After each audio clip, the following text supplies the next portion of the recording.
Well, welcome back, Scouts, for Activity 21. Let's go fishing and visit wildlife. Hemphill, Camino Real, Blanco Vista Elementary, and all others are welcome.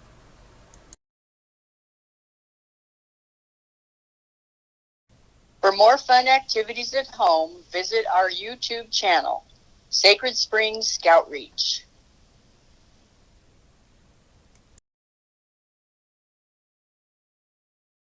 Please join me in the Scout Oath. On my honor, I will do my best to do my duty to God and my country and to obey the Scout law, to help other people at all times, to keep myself physically strong, mentally awake, and morally straight.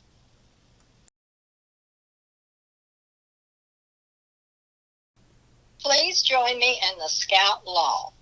A Scout is trustworthy, loyal, helpful, friendly, courteous, kind, obedient, cheerful, thrifty, brave, clean, and reverent.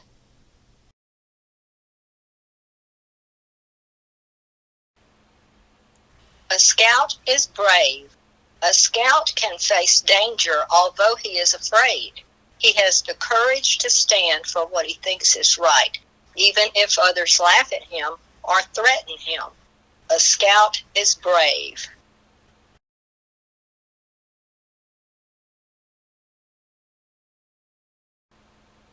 Show the Cub Scout sign.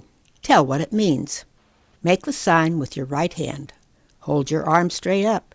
The two raised fingers stand for the Scout Oath and the Scout Law. The fingers look like the sharp ears of the wolf, ready to listen to Okela. Remember that Okela means good leader to a Cub Scout. Your mother or father or guardian is Okela. So is your Cub Master or your den leader. At school, your teacher is Okela.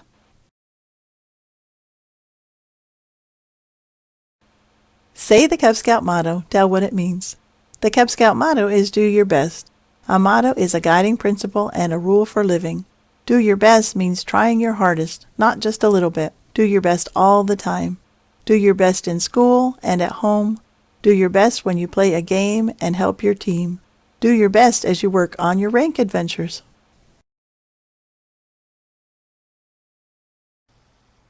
Requirement 3. Visit one of the following: zoo, wildlife refuge, nature center, aviary, game preserve, local conservation area, wildlife rescue group, or fish hatchery. Describe what you learned during your visit. Many organizations and government agencies work to protect animals and plants. Some of them have facilities you can visit to learn more about their work and perhaps see the creatures they protect. You may even be able to help them help these creatures. Agencies like the U.S. Fish and Wildlife Service use volunteers to remove invasive species, conduct wildlife surveys, plant native grasses along riverbanks, and put identification bands on migratory birds. Requirement 4. Observe wildlife from a distance and describe what you saw. If you've ever seen an animal in the wild, you know how exciting watching wildlife can be. It is important to watch from a distance, however. Some animals can be dangerous to you. Also, you don't want to scare an animal off or disturb it while it is eating. A good place to spot wildlife is along shorelines. Even if you don't see any animals, you'll probably find lots of footprints where they've come down to get a drink. Some wildlife refuges and parks have blinds that you can get behind to watch birds and other animals. A blind is a camouflaged wall or shelter with windows in it. Sometimes one-way glass is used so you can see out, but the animals can't see in.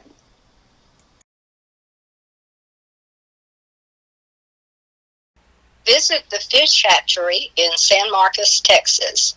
The phone number is 512-353-0572.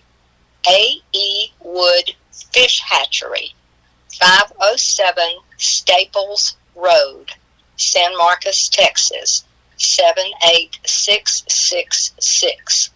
Directions. A.E. Wood Fish Hatchery is located in Central Texas along the banks of the San Marcos River. This state-of-the-art facility specializes in rearing fingerling sport fish for stocking into more than 300 Texas reservoirs. Free tours offered Tuesdays at 2 p.m. and Friday at 10 a.m. Tours for groups of 10 or more can be arranged by appointment. Fish produced here are Florida largemouth bass, channel catfish, rainbow trout, and koi carp.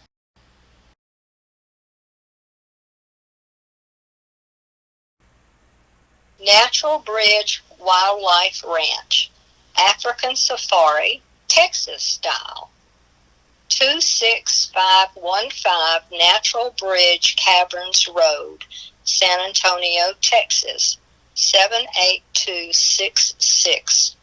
Telephone 830-438-7400. Ostrich feathers, zebra ears, and buffalo noses so close you could touch them. That's Natural Bridge Wildlife Ranch, one of Texas's most recognized family entertainment attractions. Meander through 450 acres of rolling hills, creek beds, and magnificent live oak trees. Witness the behavior of over 500 animals from more than 40 different exotic, native, and endangered species from across the globe. Grab your safari hat and join us for the adventure of a lifetime. Your very own African safari, Texas style.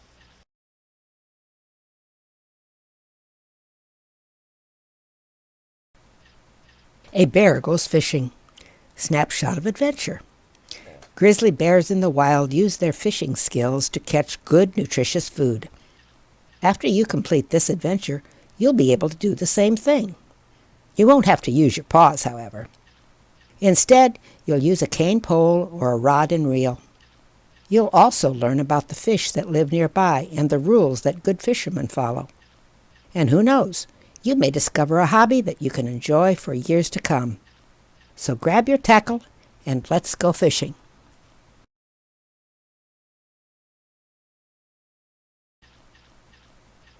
Requirement 1 continued. You can learn about fish species at your school or local library or on the internet with the help of your parent or guardian. Your state has a government agency that takes care of the fish population. It can be a good source of information about fish species. Some communities have fish hatcheries, places that grow fish eggs, that you can tour and where you can learn about fish. Other good sources of information are local fishing clubs and stores that sell fishing equipment and bait. Requirement 1. Discover and learn about 3 types of fishes in your area. Draw a color picture of each fish, record what each one likes to eat, and describe what sort of habitat each likes.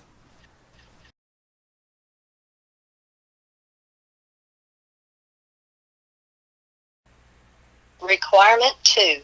Learn about your local fishing regulations with your leader or a parent or guardian. List 3 of the regulations you learn about and 1 reason each regulation exists. See the box below. There are rules to follow when fishing. These rules, which are sometimes called regulations, are important because they help protect the fish and the environment they live in. It is important that you learn these rules, understand what they mean, and promise to obey them. A scout is obedient. Your local area may have rules about where and when you can fish, how big a fish must be to keep, and how many fish you are allowed to catch and keep. In some places, you must put the fish you catch back in the water. This practice is called catch and release. It is a good way to make sure fish can continue to live in the place you are fishing. Your state probably has a license requirement. meaning that people must apply for a fishing license before they go fishing. Cub Scout age fishermen often don't have to have a license, but be sure to find out about licensing requirements in your area. In addition to your state and local fishing laws, there are also some good neighbor rules that are important for you to follow. Always ask permission before fishing on another person's property. A scout is courteous. Always leave the area cleaner than you found it. Take along a trash bag for any trash you find. A scout is clean. Always let an adult know where you are going and when you will be back. A scout is trustworthy.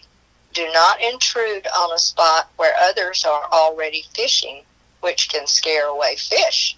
A scout is friendly. Do not fish in a swimming area. People might step on lost hooks.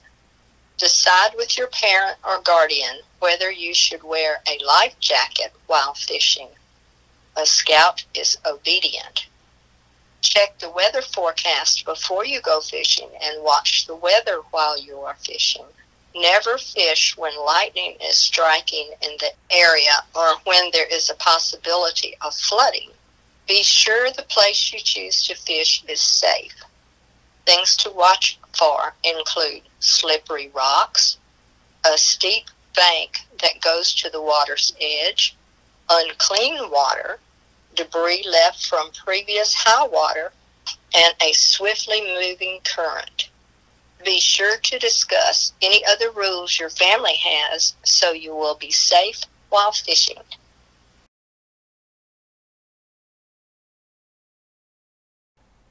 Requirement 3. Learn about fishing equipment and make a simple fishing pole. Practice casting at a target. There are many ways to catch fish. You can use a fishing pole, a rod and reel, or a net. Some fishermen even use their bare hands. Fishing pole. The simplest way to catch fish is with a fishing pole. To make a fishing pole, you will need a sturdy stick, 4 to 5 feet long, fishing line, scissors, a fish hook. You could use your hiking stick for your fishing pole, but the best type of wood to use is something that is strong but flexible. Bamboo that is about a half-inch thick is a good choice. Tie one end of the fishing line to one end of the pole. If one end of the pole is bigger than the other, tie the line to that end. Now, wrap the line in a spiral around the pole until you reach the tip. Tie the line firmly to the tip, but don't cut the line. Instead, measure out more line so you have a piece hanging down that is a foot or so longer than the pole. That line you wrapped around the pole will help you if you catch a fish so big it breaks your pole in two. And even though the pole is broken, you will still have captured the fish. Cut off the line and tie a fish hook on the end. To prevent injuries, stick the hook's barb into the bottom of the pole until you get to your fishing spot. Then bait the hook and you're ready to go fishing. Just hang your pole out over the water and lower the bait. Once a fish is on the hook, jerk the line out of the water and grab your fish. Rod and reel. It's fun to fish with a simple fishing pole, but most fishermen use a rod and reel instead. This equipment lets you cast your line farther out in the water, and when you hook a fish, it's easy to reel it in. Here are the pieces you will need. A rod. The rod takes the place of the fishing pole. It has eyelets, metal rings, along its length that fishing line runs through. Most rods are made of fiberglass or synthetic material like carbon fiber. Some come apart so you can transport them easily. These are called takedown rods. The weight of rods varies. To catch small fish, you could use an ultralight rod. To catch fish like trout, you would use a long, thin, lightweight rod called a fly rod. For bigger fish, you would need a rod that is bigger around and stronger. If you are going deep sea fishing, you might use a rod that's 20 feet long.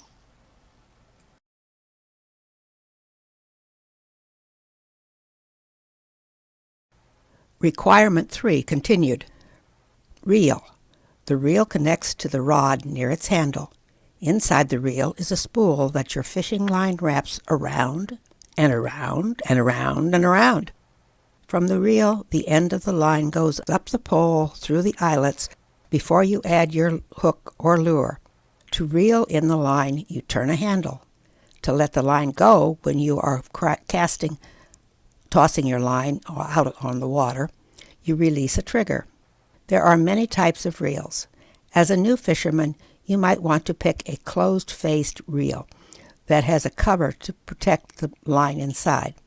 Open-faced or spin-casting reels don't have a cover and take more skill to use.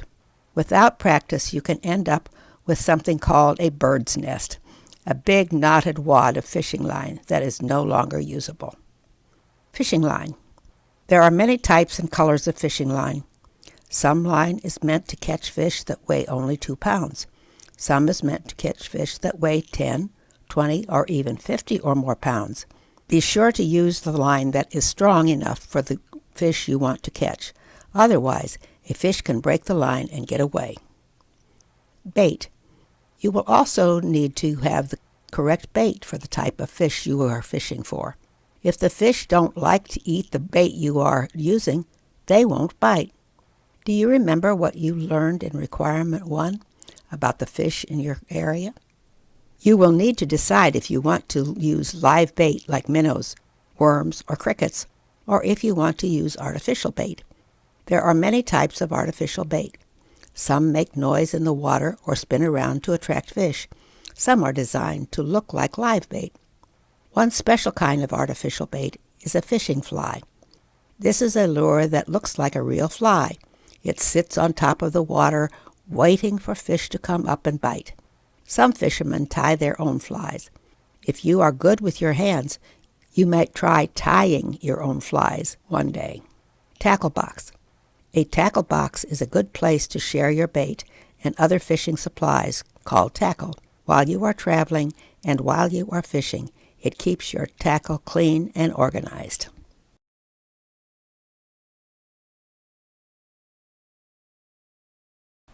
You can buy a tackle box at a store or reuse something you find around your home. Be sure there is a way to secure the lid so it doesn't open at the wrong time. Here are some things to carry in your tackle box: artificial bait, bobbers, barbless hooks, needle nose pliers, scissors, sinkers. Bobbers are small floats that attach to your fishing line and keep your hook at a certain level. Sinkers let you fish lower in the water because they pull down on the hook. Barbless hooks cause less harm to a fish's mouth when you are practicing catch and release fishing. If you cannot find barbless hooks, you can use pliers to flatten the barbs on regular hooks. Pliers help you remove hooks from fish and pull knots tight. Scissors let you cut off fishing line after you tie it on a hook. You might also want to carry a snack in your tackle box. I don't know about you, but fishing makes me hungry. It is also a good idea to carry the Cub Scout 6 Essentials when you go fishing. Other items to carry include rain gear and a life jacket. The Cub Scout 6 Essentials: your first aid kit, a filled water bottle, flashlight, trail food, sun protection, and a whistle. Fishing can be an expensive hobby, but it doesn't have to be. If you want to learn about fishing but aren't sure whether you will like it, you may be able to borrow some equipment from a family member or friend. Once you decide you like it, you can purchase the proper equipment. You can also buy 1 or 2 items at a time and slowly build up a collection of fishing gear. Fishing knots. You must know the proper types of knots for tying hooks to your line because fishing line is stiff and slippery. You can't just use a regular knot. You need a knot that will jam against itself and hold tight. Here are 2 good knots to learn. Improved clinch knot. Run the end of the line through the eye of the hook, double the line back, and make 6 twists around the standing part, the long part of the line. Run the end of the line through the small loop where the line joins the eye and then back through the large loop you just formed. Partially close the knot and moisten it a little with water before securing it tightly against the hook eye. Palomar knot. Double the line to make a 4 to 6 inch loop, then pass the end of the loop through the eye. You may need to crimp the end of the loop so it will go through the eye. Tie a loose overhand knot in the doubled line. Pass the hook through the loop and pull on the doubled line to tighten the knot, guiding the loop over the top of the eye. Cut off the short end of the line.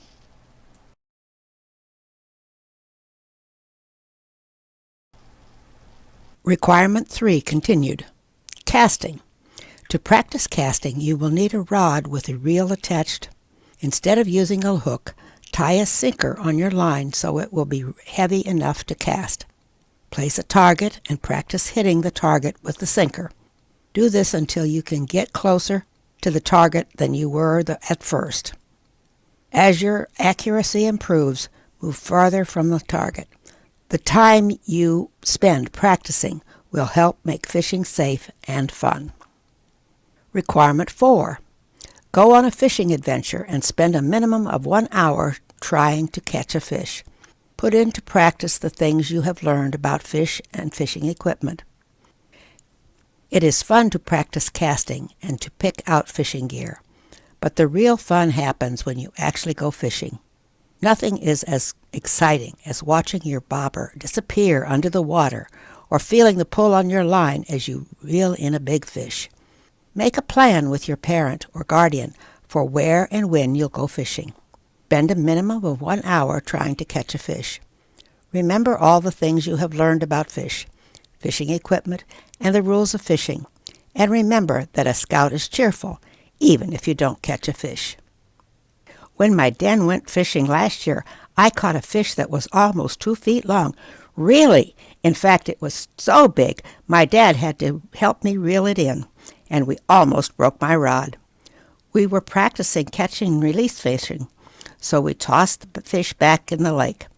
I hope one of our other Cub Scouts in my pack gets to catch it this year when they go on their fishing trip. That would be awesome.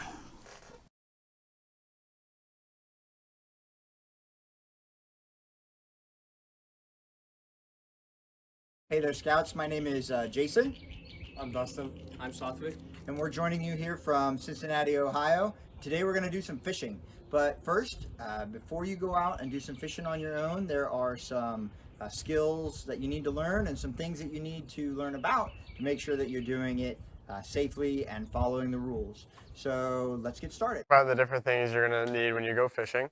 The first thing, the most important thing, is your rod and reel or your fishing pole. You have 3 types of reels that we're going to show you. The first is an open reel, which you can see right here. The next type of reel that we have is called a bait caster, which you can see right here. And then the last type of reel is called a closed reel, and it's likely the reel that you are going to be using when you go fishing. You can tell a closed reel by spool is closed, and it has a button right here. When you go fishing, you're also going to take a tackle box with you. The tackle box keeps all your fishing equipment together and easily accessible, as you can see right here. One of the things that you're going to need to keep in your tackle box is extra hooks. These can be changed out for different types of fishing, or if you lose your hook, you can replace it. Some other stuff that you're going to keep in your tackle box are sinkers and bobbers, which you can see right here. And then the last things are different types of bait. You can have fake bait, which is what we have here, or what we don't have is stuff like real bait, things like worms or canned vegetables or fruit.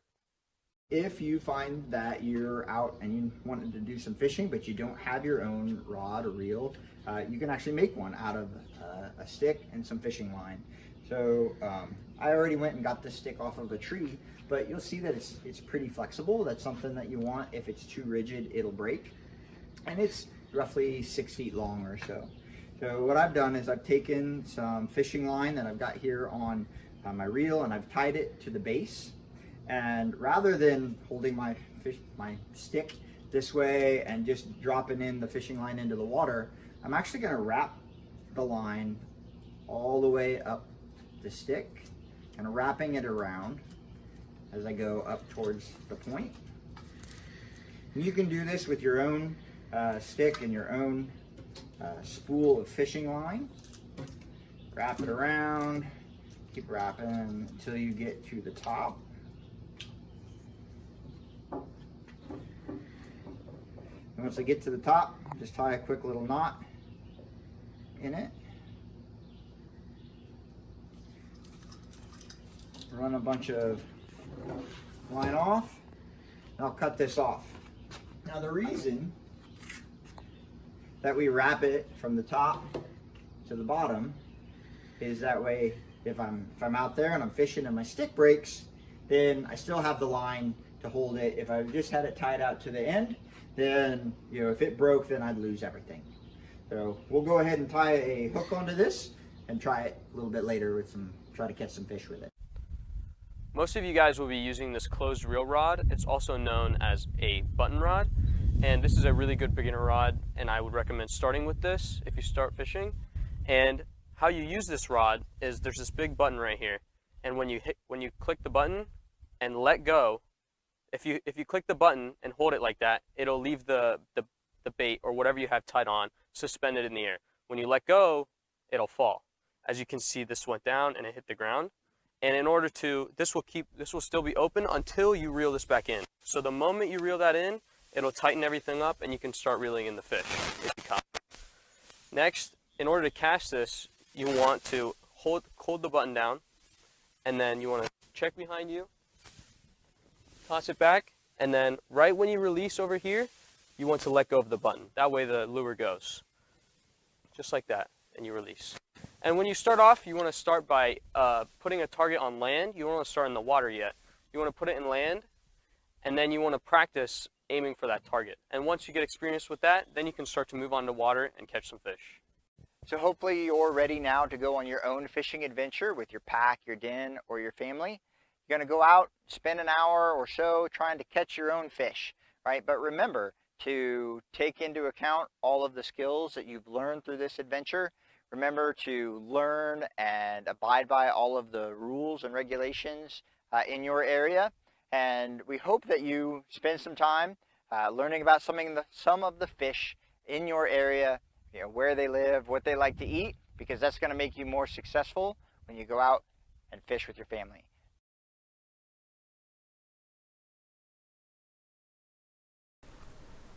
Join us next time for Activity 22, Changes in Your Town and Community Service Ideas. If you are interested in joining a pack near you, visit beascout.scouting.org.